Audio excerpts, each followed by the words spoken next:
यार गुलशेर, बाकी लोग तो आए नहीं, इतने स्लो क्यों हैं सब? सर उन्हें पता ही नहीं होगा क्लास एंड।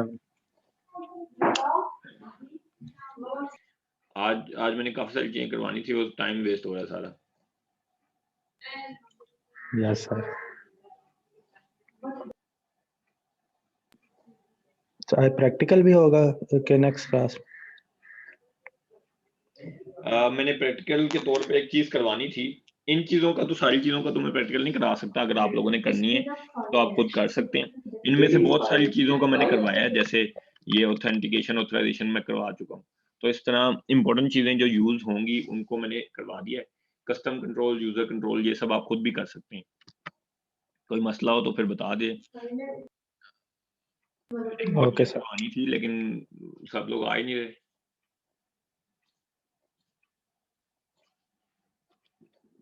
ठीक है, ये बात आप लोगों को अब क्लियर है। और मशीन डॉट कॉन्फ़िग में अलाउ यूजर स्टैटिक लिखा होता है, ये बात भी मैंने बता दी है। अच्छा, अब ऑथेंटिकेशन हमारे पास कितने टाइप्स की होती है? 4 टाइप्स की होती है। जब हमने ये लगाई थी तो वहां पे फॉर्म्स लिखा था। मैंने आपको बताया था फॉर्म्स का मतलब ये है कि लॉगिन पेज के फॉर्म के थ्रू ये ऑथेंटिकेशन होगी। इसके अलावा कौन से तरीकेकार हैं? एक नन है, जिसमें कोई ऑथेंटिकेशन नहीं है, तमाम यूजर्स अनोनिमस हैं। दूसरी है विंडोज, कि विंडोज जो लॉगिन हुआ है अपने यूजर नेम पासवर्ड से, किसी ने विंडोज पे लॉगिन किया है, तो वो user name password same use हो जाए। ठीक है, लेकिन ये सिर्फ लोकल, अब कोई भी बंदा लोकल अपने मशीन पे यूज कर रहा है तो उसी के लिए ये बेनिफिशियल है। फिर एक है टाइप पासपोर्ट। ठीक है, पासपोर्ट का मतलब ये है कि कोई और थर्ड पार्टी का लॉगिन पेज है जो आप यूज करें। आपके यूजर्स उस लॉगिन पेज पे रिडायरेक्ट होंगे, वहां से ऑथेंटिकेट होंगे, और उसके बाद ऑथेंटिकेशन के बाद वो कोई की या कोई वैल्यू या कोई की या कोई बूलियन वैल्यू या इस तरह की कोई चीज, इनक्रिप्टेड चीज रिटर्न करेगा हमें, हमारी वेबसाइट को। फिर हम उसके थ्रू उसको अलाउ कर देंगे। इस तरह का तरीकाकार है। जैसे पेपाल वगैरह का यूज होता है अक्सर, वेबसाइट पे पेपाल वगैरह इस तरह लगे होते हैं पेमेंट मेथड्स के, आपकी वेबसाइट से वो डायरेक्ट रीडायरेक्ट हो जाते हैं पेपाल पे। पेपाल पे जाकर डायरेक्टली पेमेंट करते हैं, अपनी इंफॉर्मेशन देते हैं, और फिर सक्सेसफुल के केस में वो कोई की हमें रिटर्न कर देते हैं, हमारी वेबसाइट पे वापस आ जाते हैं। ठीक है, तो आप ये भी कर सकते हैं कि क्रेडेंशियल्स का टैग लगा लगा दें। पासवर्ड फॉर्मेट MD5, इसका मतलब MD5 में इनक्रिप्टेड पासवर्ड्स होंगे, यहाँ पे जो भी लिखे होंगे वहां पे यूजर नेम और पासवर्ड आप लिख दें। ठीक है, इन दिस केस ये जो यूजर नेम पासवर्ड यहाँ पे है, सिर्फ इन्हीं को वो इनक्रिप्ट कराए, डिक्रिप्ट, इन्हीं को सॉरी लॉगिन करने देगा। ठीक है, हमने तो वैसे जो नॉर्मली तरीकाकार है डेटाबेस से जो सबसे ज्यादा यूज होता है वही तरीकाकार हमने यूज करना है। ठीक है, लेकिन ये भी तरीकेकार है। और यहाँ पे ये मोड फॉर्म्स लिखा है, जहाँ पे पासपोर्ट, विंडोज या नन भी लिख सकते हैं। ठीक है, ओके सर। पासवर्ड को एन्क्रिप्ट करने का तरीका भी बता दिया गया कि इस तरीके से एन्क्रिप्ट करें। ये माय पासवर्ड होगा, लेकिन MD5 में एन्क्रिप्ट करने के बाद जो भी पासवर्ड आएगा वो यहाँ आप लिख सकते हैं।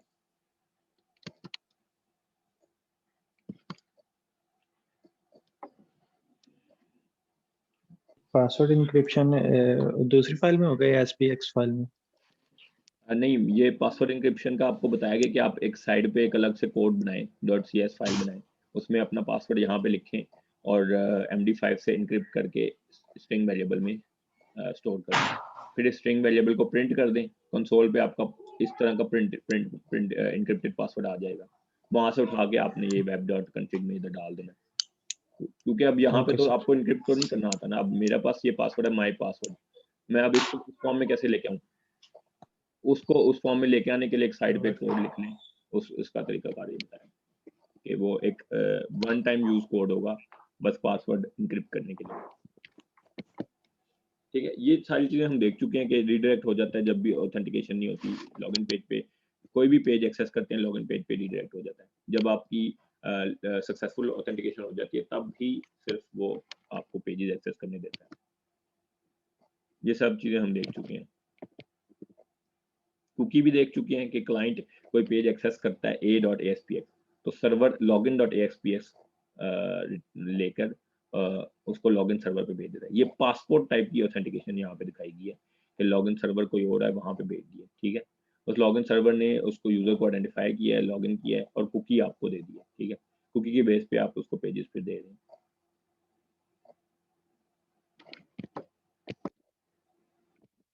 ये working with visual studio dot net मेरे ख्याल से काफ़ी पुरानी चीज़ें हैं, ये डिलीट कर देता हूँ मैं, ये किसी काम की नहीं है, ये बाकी डिलीट कर देता हूँ, ठीक है। तो स्लाइड्स यहाँ पे ख़त्म हो जाएंगी।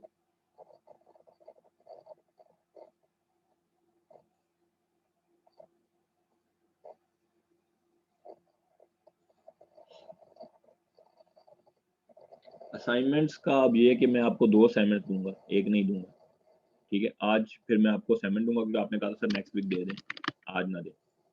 तो मैं आज असाइनमेंट आपको दे दूँगा और 2 असाइनमेंट्स दूँगा, लेकिन इसमें घबराने वाली बात नहीं है क्योंकि दोनों असाइनमेंट्स बहुत आसान होंगी। एक असाइनमेंट होगी कि आपने जो इंटरनेट प्रोवाइडर सिस्टम हमने बनाया था, वो ASP.NET में बनाना है, वेब बेस्ड बनाना है, ठीक है। और दूसरी असाइनमेंट ये होगी कि उसी इंटरनेट प्रोवाइडर सिस्टम में फॉर्म वैलिडेशन लगानी है। तो बहुत आसान असाइनमेंट है, आप कर लेंगे आसानी से। Okay sir. कोर्स आउटलाइन अगर देखें तो ये मिड टर्म एग्जाम के बाद हमने यहाँ तक वैलिडेशन तक ये सब चीज़ें कर ली, इंक्लूडिंग दीज प्रैक्टिकल्स। सिर्फ एक चीज़ रहती है, वो है रिपोर्ट व्यूअर, ठीक है। ग्रिड व्यू कंट्रोल भी कर लिया था, रिपोर्ट व्यूअर रह गया, इसको हम देख लेते हैं। बाकी यहाँ तक लेक्चर 22 वैलिडेशन कंट्रोल्स तक हमने सब कर लिया।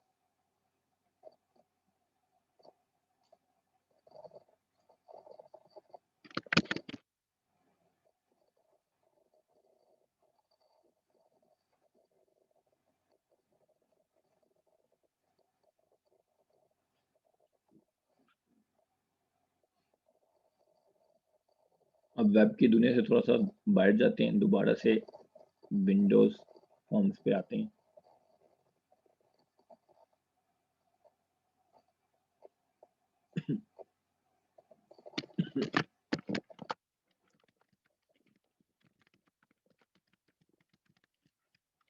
रिपोर्ट व्यू,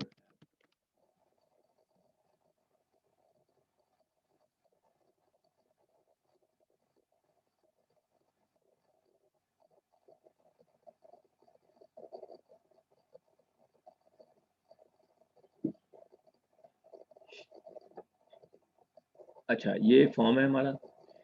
लेफ्ट साइड पे जो टूल बॉक्स है, यहाँ से अगर आप नीचे जाएं,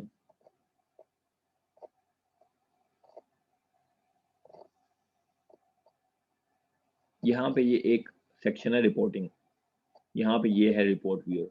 आज हम ये करके देखते हैं कि ये क्या है। रिपोर्ट व्यूअर को ड्रैग एंड ड्रॉप करूंगा,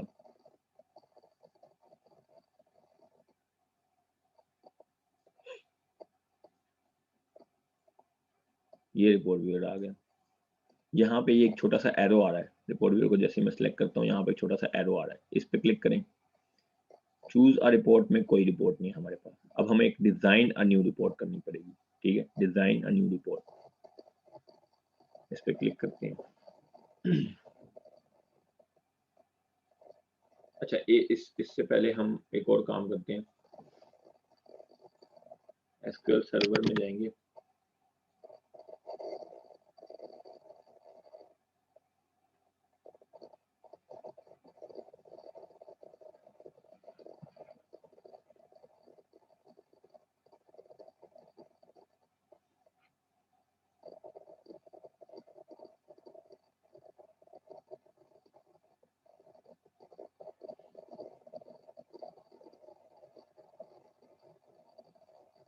यहाँ पे डेटाबेसेस में हमारी एक पुरानी डेटाबेस है जो शुरू से हम यूज करते आ रहे हैं, स्टूडेंट्स डेटाबेस।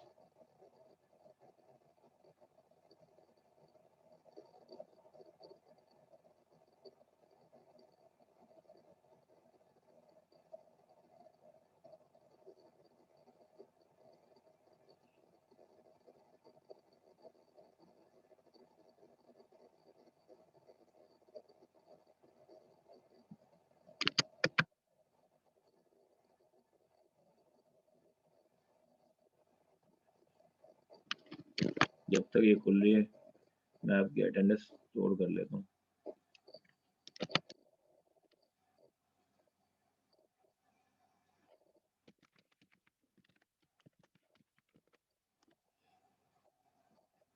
अच्छा, ये स्टूडेंट्स डेटाबेस, इसमें टेबल्स में एक ये स्टूडेंट टेबल है, ठीक है।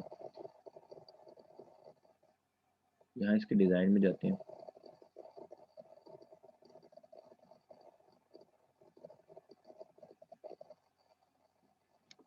ID, name, email.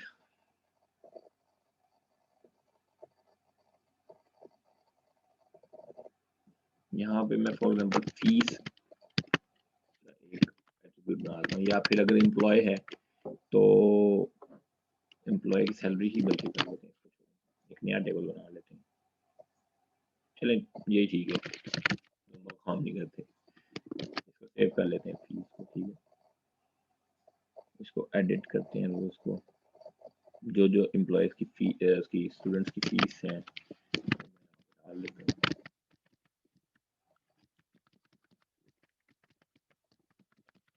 फीस डाल, ठीक है। अब यहाँ पे रिपोर्ट बनाते हैं। इस एरो में जाएंगे, डिजाइन अ न्यू रिपोर्ट। अब वो पूछ रहा है कि डाटा सोर्स सेलेक्ट करें, डेटाबेस है, डाटा सेट स्टूडेंट्स डीबी, ये वाली।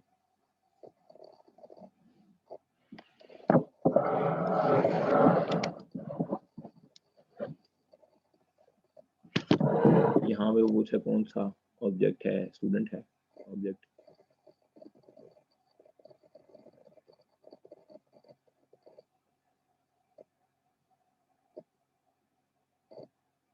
ठीक है जी, ये सही है। नेक्स्ट। अब यहाँ पे ये इंपॉर्टेंट चीज है रिपोर्ट में कि वो पूछे कॉलम ग्रुप्स कौन से हैं, रोज ग्रुप्स के हैं, और फिर वैल्यूज, यानी कि कॉलम्स वाइज अगर आपने कोई चार्ट या कोई ग्राफ बनाना है तो कॉलम वाइज क्या दिखाना है आपने, कोई टेबल अगर फॉर एग्जांपल बनाना है, टेबल में कॉलम्स वाइज क्या प्रिंट हो, रोज वाइज क्या हो, और बीच में वैल्यूज। तो मैं ये कहता हूँ कि रोज में नेम्स आ जाएं, आईडीज कॉलम में आ जाएं, और फीस जो है वो वैल्यू आ जाए। फीस में वो कहता है सम करना है या क्या करना है, ठीक है। आप यहाँ पे देख सकते हैं बहुत सारे फंक्शन है, काउंट भी कर सकते हो, min max first last previous aggregate, हर चीज आप कर सकते हैं। फॉर एग्जांपल एवरेज लेनी हो, नेक्स्ट करते हैं। ये देखें, ये इस तरीके से प्रिंट होगा, ठीक है। आईडी मैंने कॉलम में डाला था तो ये आईडी कॉलम में आएगा, नेम यहाँ पे आएगा, और बीच में उसकी फीस की एवरेज, ठीक है। एवरेज का क्या फायदा, इस जगह आईडी और नेम कोई भी एक है, ठीक है। मैं आपको बल्कि ये प्रिंट करके दिखाता हूँ। यहाँ पे आप डिजाइन ले सकते हैं कोई भी, ठीक है। ये मैंने फॉर एग्जांपल ले लिया, सेव ऑल, और इसको रन करते हैं।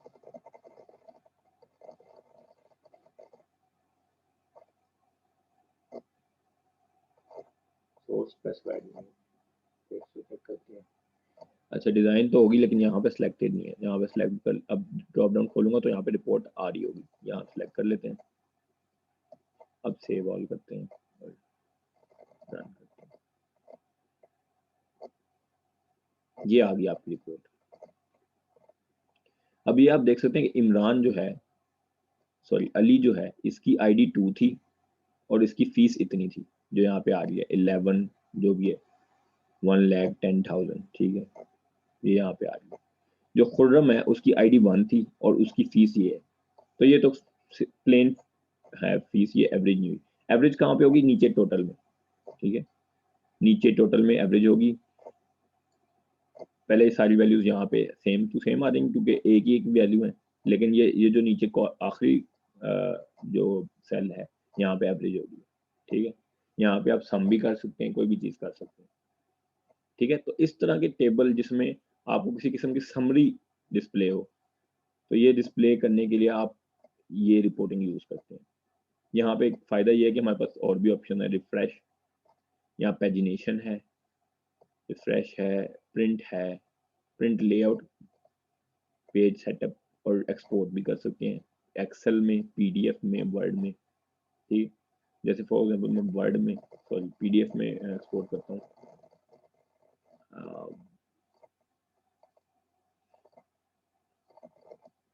अब जाकर देखते हैं कि आई है कि नहीं। ये अब इसको खोला तो ये देख सकते हैं पूरा टेबल यहाँ पे एज इट इज डिजाइन के साथ आ गया। तो इसमें काफी सारे हमारे पास ऑप्शन है, ये इसको डिलीट कर देते हैं। इस रिपोर्ट में हमारे पास काफी सारे ऑप्शन आ जाते हैं, ठीक है। इस फॉर्म के बैकएंड में आप जाएं तो आप देख सकते हैं यहाँ पे ये अडॉप्टर फिल किया गया है और रिपोर्ट को रिफ्रेश किया गया, ठीक है। जब रिफ्रेश करते हैं उसमें सारी चीजें, रिपोर्ट व्यूअर को बेसिकली रिफ्रेश किया गया, तो वो क्या करेगा, रिपोर्ट बनाएगा और रिपोर्ट को वहां पे डाल के रिफ्रेश कर देगा, ठीक। फाइल्स में जब आप देखते हैं तो फाइल्स में ये रिपोर्ट 1.rdlc बन चुकी है और ये फॉर्म 1 के अंदर रिपोर्ट व्यूअर है, ठीक है। ये रिपोर्ट व्यूअर है और ये रिपोर्ट है। बेसिकली रिपोर्ट को भी खोल के आप देख सकते हैं, ये रिपोर्ट है। यहाँ पे टूल बॉक्स से में जाएं तो रिपोर्ट में लगाने के लिए भी हमारे पास रिपोर्ट आइटम्स हैं काफी सारे जो आप लगा सकते हैं, और भी मतलब फर्दर डिजाइनिंग आप कर सकते हैं। यहाँ से भी चेंज कर सकते हैं कि यहाँ पे आपने कौन सा कॉलम दिखाना है, ठीक है। ये हर जगह आप ये काम कर सकते हैं, ठीक है। तो काफी फ्लेक्सिबल है डिजाइन वाइज ये, कि आपको डिजाइन करने में बहुत आसान है। अच्छा, एक और मैं रिपोर्ट व्यूअर यहाँ पे लगा देता हूँ इसी फॉर्म में।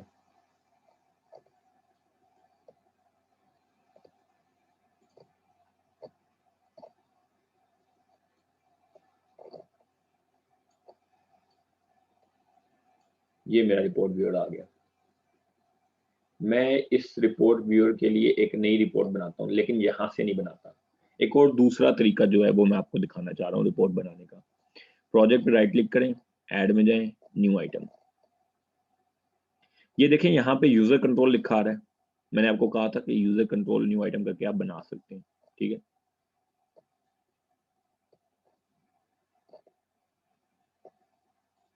यहाँ पे लेफ्ट साइड पे एक ऑप्शन है रिपोर्टिंग, यहाँ पे आप जाएंगे और ये रिपोर्ट, ठीक है, ये आपने क्रिएट करने के लिए रिपोर्ट क्लिक कर दी। दूसरा ऑप्शन है रिपोर्ट विजर्ड।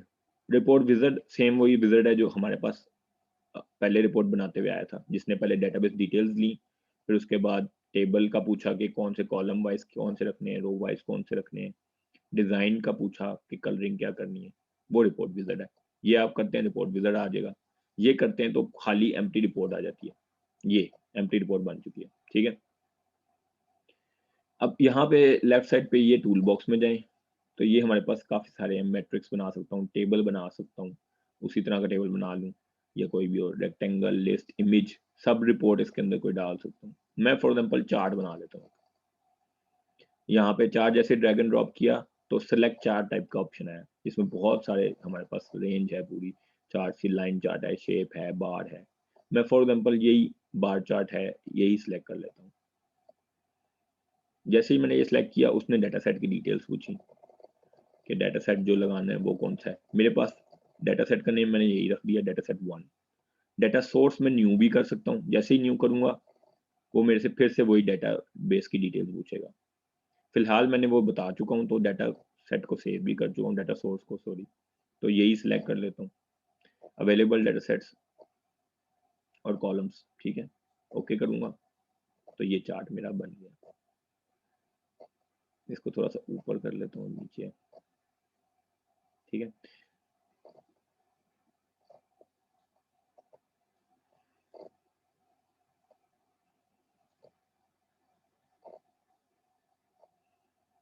ठीक है, इस पर राइट क्लिक करके आप इसकी प्रॉपर्टीज सेट कर सकते हैं, लेजेंड प्रॉपर्टीज, कि आपने जो लेजेंड डिस्प्ले करना है, जैसे यहाँ पे लिखा है सीरीज 1, सीरीज 2, इसके बारे में ये legend properties, fonts, fill, visibility, border, shadow, हर चीज, ठीक है। इसके अलावा आप चार्ट एरिया प्रॉपर्टीज भी सेट कर सकते हैं कि चार्ट का एरिया फिल कैसे करना है, ग्रेडियंट है, पैटर्न है, सारी चीजें, ठीक है। सॉलिड फिलहाल वाइट या देते हैं। चार्ट की प्रॉपर्टीज में भी जा सकते हैं, जैसे चार्ट की प्रॉपर्टीज में जाएंगे, इसमें भी ऑप्शन है हमारे पास काफी सारे। डाटा सेट चेंज कर सकता हूँ, फिल भी कर सकता हूँ, हर चीज कर सकता हूँ, ठीक है।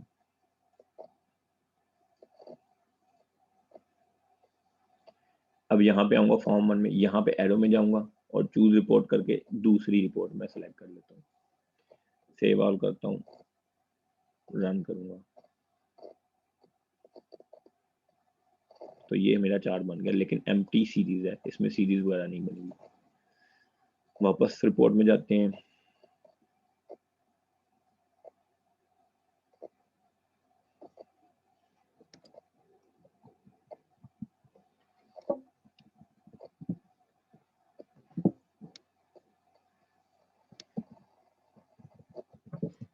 एक मिनट प्लीज वेट करेंगे।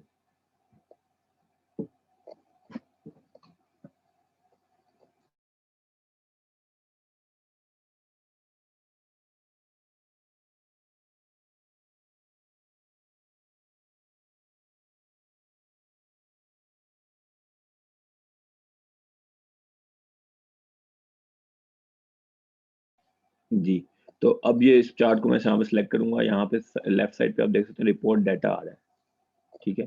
ये यहाँ पे चीजें आ रही हैं। मैं नेम को ड्रैग करके ले आता हूँ, सॉरी यहाँ पे नहीं। अच्छा, नेम को जैसे ही मैं ड्रैग करूंगा वो मेरे पूछेगा कहाँ पे ड्रॉप करना है। ड्रॉप डाटा फील्ड्स हेयर, ऊपर की तरफ भी कह रहा है, राइट पे भी कह रहा है, डाउन पे भी कह रहा है। मैं कहता हूँ डाउन पे आए, ठीक है। ये डाउन पे आ जाएंगे नेम सारे, यहाँ पे लिखे हुए नेम A B C जिस तरह उसने दिखाए हैं। ये सैंपल है डेटाबेस से, तो फील्ड वैल्यूज तब आएंगी जब मैं रन करूंगा। फिर मैं सीरीज का कहता हूँ यहाँ पे फीस डाल दो, ठीक है। फीस की सीरीज होगी, मैं इसको सेव ऑल कर देता हूँ। अब इसको मैं रन करूंगा।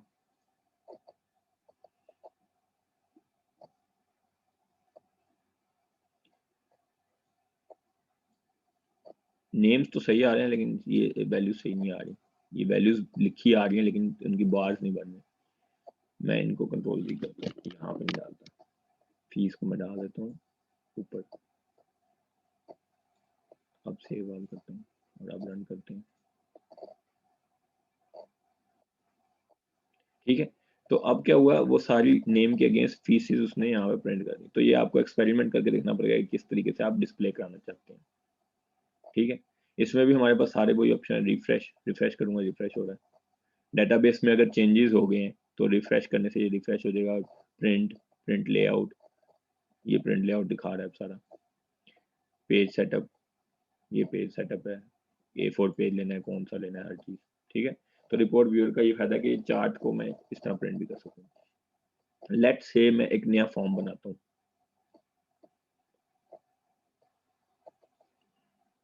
विंडोज फॉर्म दूसरा, विंडोज फॉर्म 2। अब यहाँ पे भी एक ऑप्शन है मेरे पास,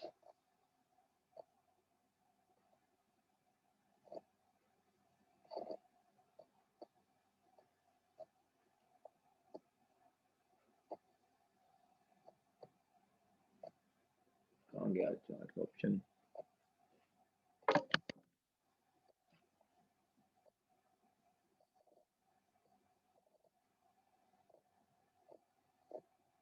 ये डाटा के सेक्शन में एक ऑप्शन है चार्ट।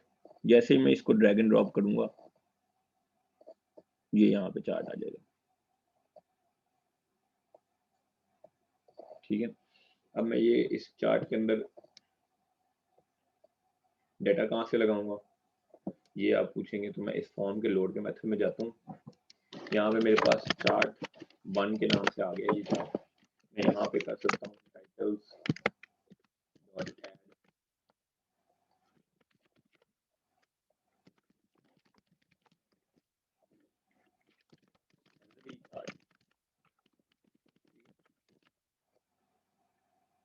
फिर मैं एक काम कर सकता हूँ, जैसे डाटा ग्रिड व्यू में हमने किया था कि एडाप्टर को फिल किया था डेटाबेस से, ठीक है। मैं उस तरीके से यहाँ पे काम कर सकता हूँ, लेकिन मैं अब ये सारा कोड लिखना नहीं चाह रहा। तो मैं चार्ट 1 डॉट आपको सिर्फ थोड़ा सा दिखा देता हूँ कि डाटा सोर्स सेट करना है जैसे DS, ठीक है, जैसे हमने डाटा ग्रिड व्यू में किया था। डाटा DS क्या था, हमारा डाटा सेट था, ठीक है। डाटा सेट फिल करके डाटा अडाप्टर से वो यहाँ पे सेट करना है। यहाँ पे मैं लिख देता हूँ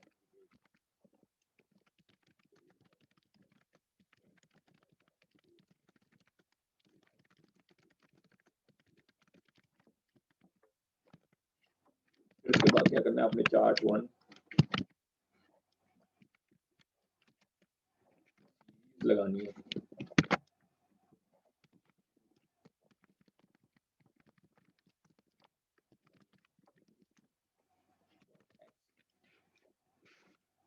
x value member, x side पे आपने कौन सा वैल्यू डालना है,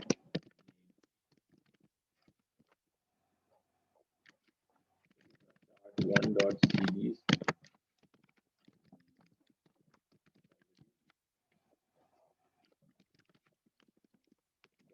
by value number। इस तरीके से एक्स वाई वैल्यूज आप सेट कर सकते हैं और लेकिन ये आपने पहले डाटा सेट फिल करना है, ठीक है। फिलहाल मैंने नहीं किया हुआ तो मैं इनकी नोट कमेंट कर देता हूँ। करने के बजाय यहाँ पे डायरेक्टली कर देता हूँ, एक जगह डाल के आपको दिखा दूँ।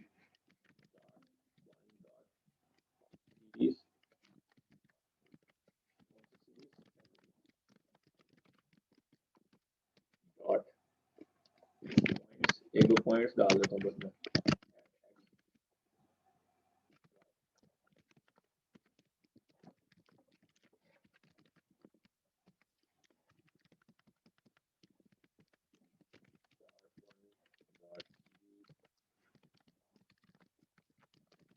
वाली सीरीज में दो तीन सीरीज भी आप एक चार्ट में शो कर सकते हैं, यानी कि अगर लाइन चार्ट है तो उस दो तीन सीरीज की अलग अलग लाइंस होंगी, ठीक है, अलग अलग लाइंस ड्रॉ होंगी। एड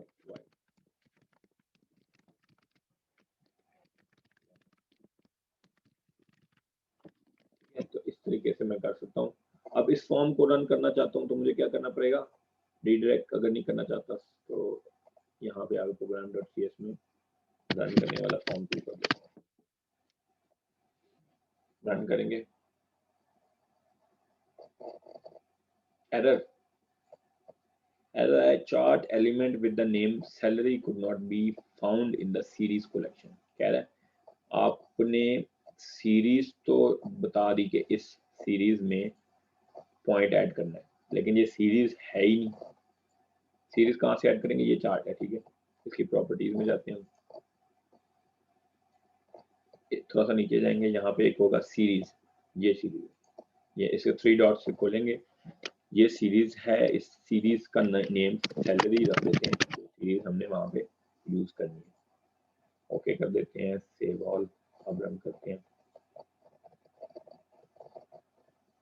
ठीक है। तो ये दो पॉइंट्स प्रिंट हो गए, इमरान और खुरम दोनों की सैलरीज प्रिंट हो गई, ठीक है। तो ये एक तरीका है चार्ट को प्रिंट करने का, लेकिन इसमें आप देख सकते हैं कि कोई भी चार्ट को एक्सपोर्ट करने का या प्रिंट करने का, पीडीएफ में एक्सपोर्ट करने का, प्रिंट करने का, रिफ्रेश करने का कोई ऑप्शन नहीं है। और अगर प्रिंट का ही नहीं है तो पेज सेटअप और इस तरह की चीज़ें भी नहीं है, ठीक है। तो अगर आप इस तरह के ऑप्शंस चाहते हैं तो आपको फॉर्म 1 में जैसे हमने इसको रिपोर्ट व्यूअर के थ्रू जो चार्ट दिखाया है इस तरीके से दिखाना पड़ेगा, ठीक है।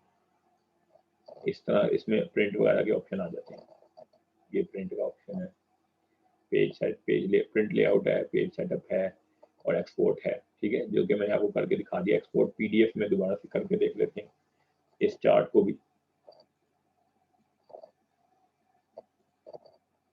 ये चार्ट आ गया आपका पीडीएफ में, ठीक है।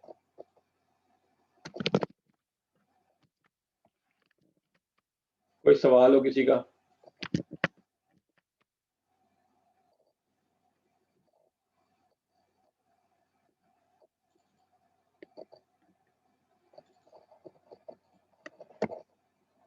अलीशा?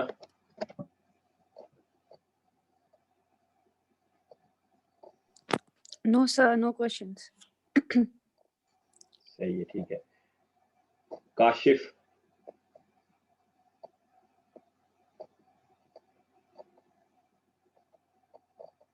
मोहम्मद नईम? निमरा?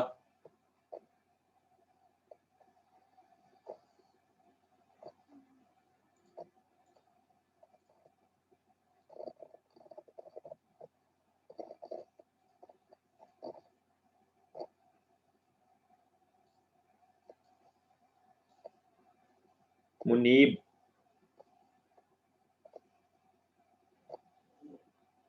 कशवाला?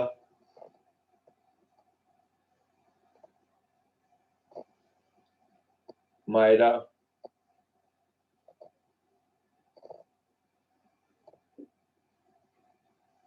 नवीन? नो सर, कोई क्वेश्चन नहीं है।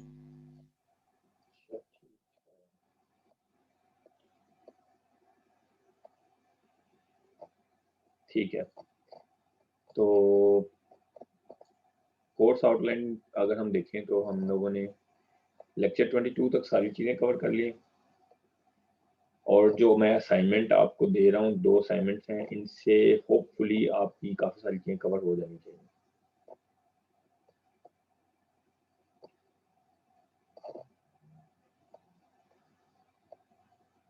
ठीक है, असाइनमेंट खुद कीजिएगा। फिर से मैं कह रहा हूँ, मार्क्स बना मैं काट लूँगा।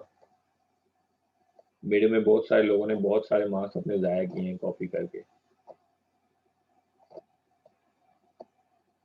और प्रोजेक्ट भी करना शुरू कर दें। प्रोजेक्ट भी सारा आपने खुद करना है। ये मेरे पास प्रोजेक्ट प्रपोजल सब लोगों के मौजूद है, ठीक है। तो जो प्रोजेक्ट प्रपोजल मौजूद है, इनको मैं खोल के इनके मुताबिक डेमो लूँगा आपसे, ठीक है। तो जो जो फंक्शनैलिटीज आपने मेंशन किए हैं, जो प्रोडक्ट आप बनाना चाहते हैं, वो चाहिए।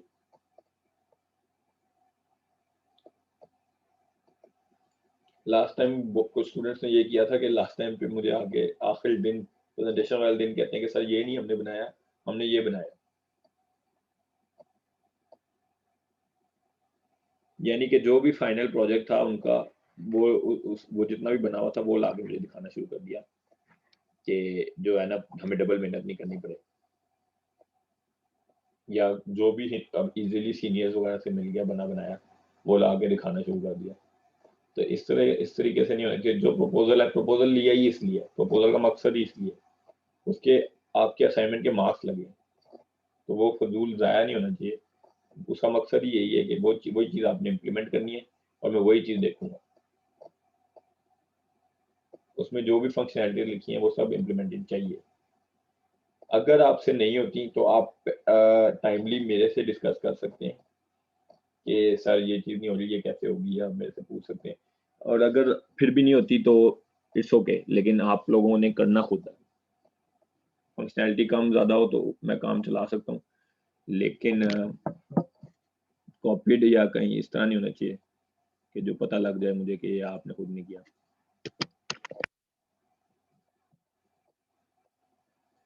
ठीक है,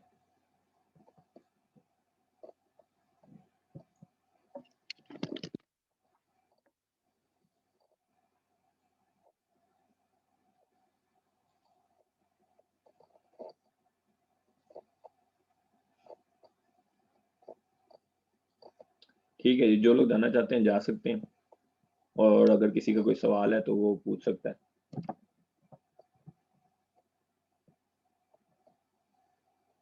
आप लोगों ने लास्ट टाइम कहा था कि सर थोड़ा सा पहले छोड़ दिया करें, इसलिए मैं छोड़ रहा हूँ। अगर आप नहीं जाना चाहते तो बेशक बैठे रहें, नमाज वगैरह पढ़नी होती है आप लोगों ने, इसलिए मैं छोड़ रहा हूँ। जा सकते हैं आप लोग जाना चाहें।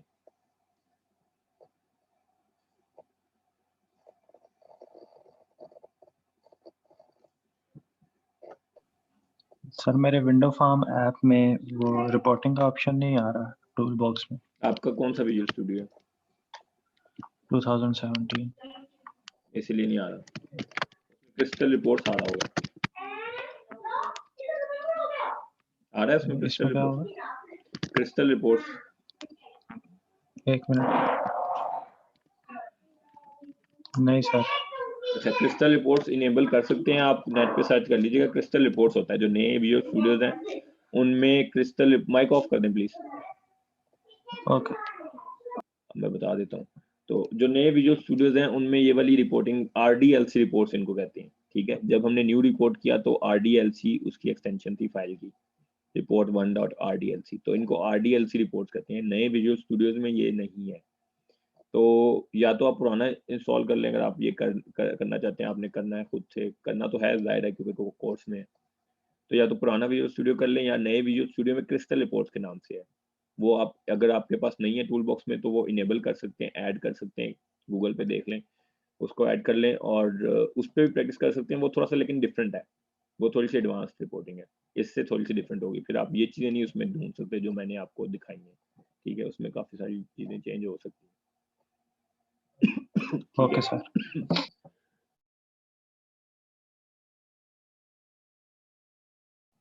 लेकिन रिपोर्ट व्यूअर तो होगा। रिपोर्ट व्यूअर आ रहा है?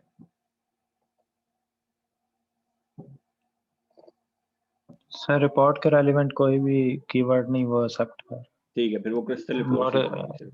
सिर्फ क्रिस्टल रिपोर्ट से चलेंगी। Okay sir.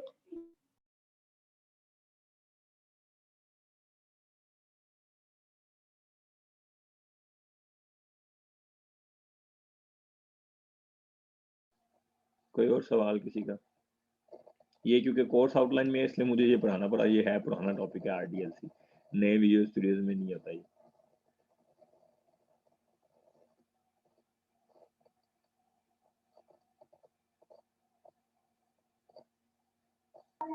नए विजुअल स्टूडियो में अलग से इसको इंस्टॉल करना पड़ता है? नहीं, नए विजुअल स्टूडियोज में क्रिस्टल रिपोर्ट्स इंस्टॉल होती हैं, ये मेरे ख्याल से इंस्टॉल भी नहीं होता। वो उस नाम से भी कोई भी नहीं शो कर रहा। नहीं, वो आप सर्च कर लें, आप विजुअल स्टूडियो में ऐड कर सकते हैं। Okay sir. लेकिन वो फर्क हो सकता है, फिर वो जाहिर बात है फर्क तो आएगा, वो क्योंकि नई चीज़ है, थोड़ी एडवांस है, वो थोड़ी बेहतर चीज़ है इससे वैसे। सर कहीं पे इशू आया तो मैं आपसे पूछ लूँ।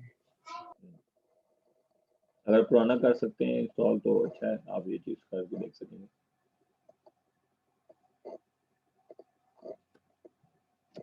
Okay sir.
ठीक है जी, आप लोग जा सकते हैं, अपना ख्याल रखिएगा और 2 असाइनमेंट दूंगा, वो ज़रूर कीजिएगा।